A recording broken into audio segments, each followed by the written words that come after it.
Hey folks, Guns, Gear, and On Target training out here in Oregon. There have been a lot of folks recently who have decided, based on all kinds of things, that they're going to go out and get a gun.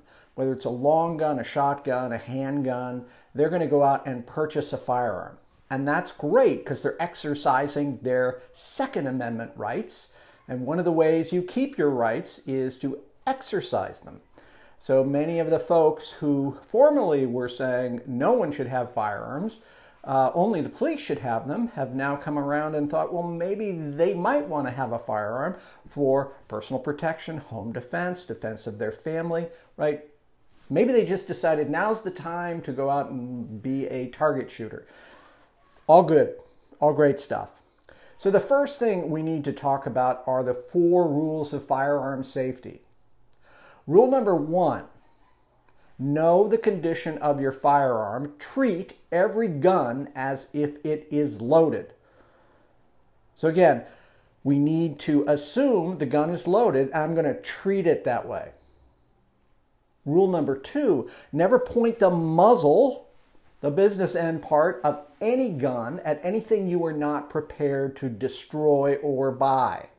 Imagine a laser, kind of a light sword coming out here that literally could slice through things. Well, that's what the muzzle can do if you're shooting at somebody. So we always want to keep the muzzle pointed in a safe direction until such a time as we need to get on target.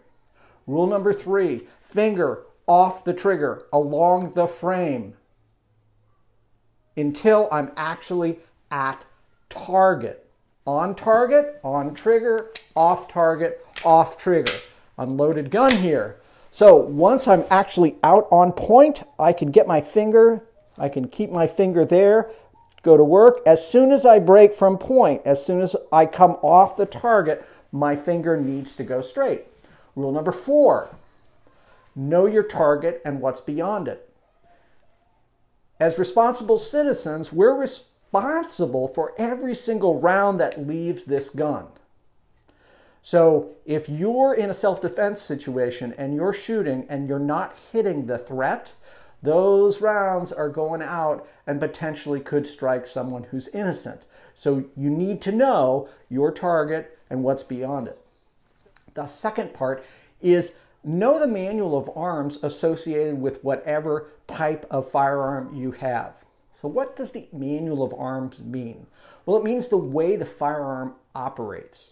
It means you know how to clear stoppages if you have one. It means you know how and the gun actually works. You know how to load, confirm the gun is unloaded, how to load the gun. So you know how the gun operates. Well, how do you do that? This is going to be radical to some of you. Read the manual. Hey folks, if you find value in this video and in our content, please click the thumbs up icon, like the video, also subscribe, and finally share it with your friends and family. And if you're really, really brave, become a patron on Patreon. Every gun, new gun, will come with a manual. If you get a gun used, then you can download the manual from the manufacturer. All kinds of good tips in here, like how to load the gun, how to unload the gun, how to clean it. Read the manual, guys. Really simple step. Rule number 3, safe storage. How are you going to secure that firearm when it's not physically on your person? Some folks say, well, I'm just going to throw it in a drawer. That's totally okay if you don't have kids and if you know that no one's going to get into your house at any time and steal your stuff. Because if they steal your stuff and there's a firearm that's unsecured, hey guys, like that's on you, in my opinion. It doesn't cost much money to invest in a fairly simple safe. So this is a biometric safe. Got on Amazon, I think it was less than 80 bucks. Fingerprint. And there's the firearm right in this package here. And I am able to access that firearm immediately. This can be attached to your wall into 2x4s. I mean, there are ways that you can secure this so someone can't walk off with it. Or You can go with one of my preferences, which are full safes, large safes with either a biometric or a digital keypad that you can get in very quickly. Again, if you want to store the firearm in some other way, that's totally okay. From my perspective, as responsible citizens, we also have to be aware that if someone else can access the firearm who shouldn't get at it, that's going to be on us. Whether it's fair or not, that's the way it's going to be in the legal system. Speaking of the legal system, this is the fourth thing you must know. You have to know your local, state, and federal firearms law, particularly if you're going to use a firearm for personal protection. Every state, and sometimes even the municipality, has different laws about when you can use lethal force. Lethal force typically is only allowed if there is weapon, capability, and intent. So the threat has to have a weapon or weapons. They have to have the physical capability, and they have to have intent. So a person who's my size, who has a knife and saying, I'm going to kill you, and is moving toward me, and I can't egress, right? He has weapon, he has the capability, and he's identified the intent, which is I'm going to kill you, right? That, if I couldn't, and for me, I would personally try to get away, but if I couldn't get away, I would then be able to meet force with force. There also has to be an equality of force to force. So if the person's just yelling and screaming at me and say, I'm going to kill you, well, he may have intent. And he may have the capability because the person is a big, strong person. But if he's not actually armed with a weapon, then again, I have to be very, very careful of whether or not I can go to lethal force. And generally, states look at, is the weapon you're using to defend yourself with proportionate to the threat? So if someone says, I'm going to kill you, and they've got a can of spray paint, and they're spraying it at me, and I go to guns, it's going to be hard to convince a jury that I was responding in a reasonable way. Now, whether or not that's right, whether someone should be able to spray any kind of paint in your face or whatever, right? But again, you must know. And just because you think or you heard it on TV doesn't mean it's accurate. So make sure you know the law.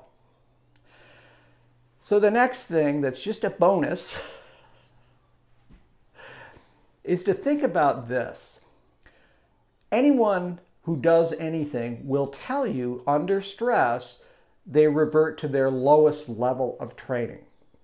So if you're planning to use a firearm for personal protection or defense of your family or your home, and you've never had any training and you've never been stress tested, the expectation that you'll be able to perform at a high level when you're in a flight fear mode is going to be very, very, very low. So folks who are looking at tools for self-defense need to also get training and practice. If you don't have those things, it is very unlikely you will be highly effective at getting combat effective hits to neutralize a threat. Ultimately, handguns in the United States, because of our medical care and the closeness of most trauma hospitals, especially in urban environments, most people shot with handguns don't die. And so we're trying to stop a threat. We are not trying to kill anybody. We are trying to stop a threat. Also, with regards to the law, know what to do if you have to use a firearm for personal protection. You had weapon, you had capability, you had intent. Bad person wants to hurt you. They've identified it, right? And you can't get away. And you have to defend yourself. you need to have a specific plan because the police are going to treat you as they treat anyone, which is they don't know the facts. And so if you jump on 911 and you say, hey, I just shot someone, is very, very different than, hey, someone just tried to kill me. I think I'm going into shock. Please send an ambulance. Also, there needs to be another ambulance for the person who attacked me. And then you got to wait, guys. Wait until you got your lawyer present. Don't make statements about what you did without a lawyer being present. You'll want to cooperate. I get that. I want to cooperate with law enforcement, but I would say because you will be, I'm going into shock. I need to have medical treatment. So that's really important. Take care of yourself. And then when they say, well, we want to talk to you, say, that's great. I want to be 100% cooperative. I'd like to have my attorney present with me as well. And I'm not making any statements until I have my attorney. You have to do that. So anyway, guys, those are the things that I believe any new firearms owner must think about, particularly if they're looking at a firearm for personal protection or defense of their home, their family, themselves. I really appreciate all of you watching. Finally, and as always, stay safe.